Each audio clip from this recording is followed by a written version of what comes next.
Introduction to data structure में खुश आमदीद। आज की वीडियो में हम बात करने वाले हैं कि डेटा स्ट्रक्चर होता क्या है, इसका तारुफ। तो जिस तरह से आपको पता है, computer is an electronic machine which is used for data processing and manipulation. तो कंप्यूटर का मतलब ही डेटा को प्रोसेस करना या मैनिपुलेट करना है। तो इससे इस बात की वजाहत हो जाती है कि डेटा स्ट्रक्चर की कितनी अहमियत है।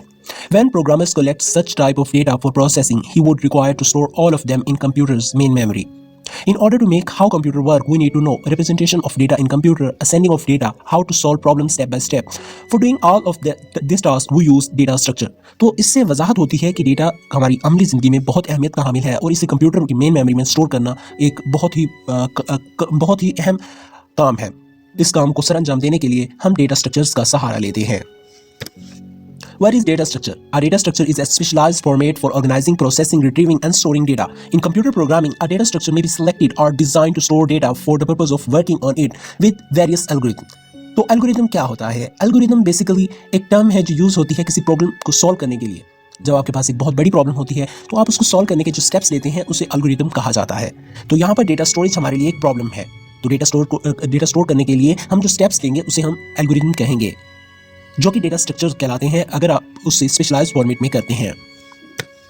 What is data structure? Data structures can be defined as the group of data elements which provide an efficient way of storing and organizing data in computers so that it can be used efficiently.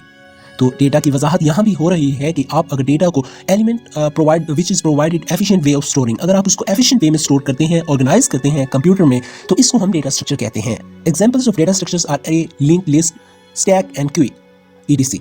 तो data structures की जो बहुत बड़ी examples हैं वो हमारे पास अरे, link list, stack और क्वे हैं। आने वाली वीडियोस में हम इन सभी के ऊपर बात करेंगे। Data structures are widely used in most every aspect of computer science, operating systems, compiler design, artificial intelligence, graphic and many more. आपको पता है कि कंप्यूटर की जो शुरुआत है वो होती ही डेटा से है। डेटा को मेमोरी में लोड किया जाता है। इसी तरह से एक ऑपरेटिंग सिस्टम भी बूटिंग के दौरान कंप्यूटर में लोड ही हो रहा होता है कंप्यूटर की मेन मेमोरी में। तो उसको स्टोर करने के लिए जो वे यूज किया जाता है वो एक स्ट्रक्चर होना चाहिए, नहीं तो फिर वो डेटा को सारी मेमोरी तो ऑपरेटिंग सिस्टम ही कंज्यूम कर लेगा और एप्लीकेशंस को वो रिक्वायर्ड मेमोरी नहीं मिलेगी।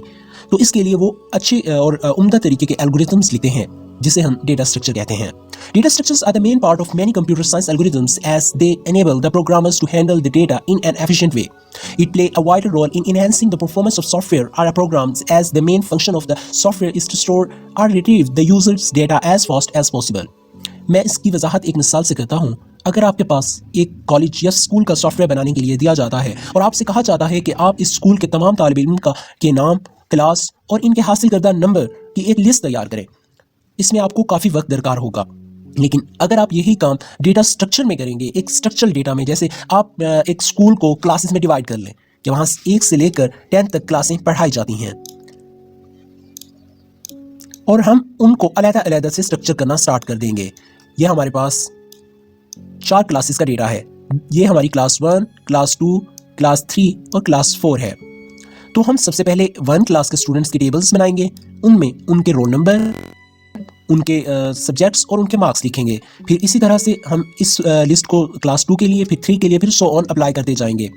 तो at the end of the day आपको ये मालूम हो जाएगा कि क्लास 4 के किसी एक स्टूडेंट ने कितने मार्क्स लिए हैं किसी सब्जेक्ट में, क्योंकि आपके पास एक स्ट्रक्चरल डेटा आ गया है जिससे आप डेटा को एफिशिएंटली स्टोर कर सकते हैं, ऑर्गेनाइज कर सकते हैं और इसमें कोई चेंजेस भी कर सकते हैं। सेम यही चीज़ अप्लाई होती है जब हम अपना डेटा स्ट्रक्चर लिखते हैं प्रोग्राम्स में।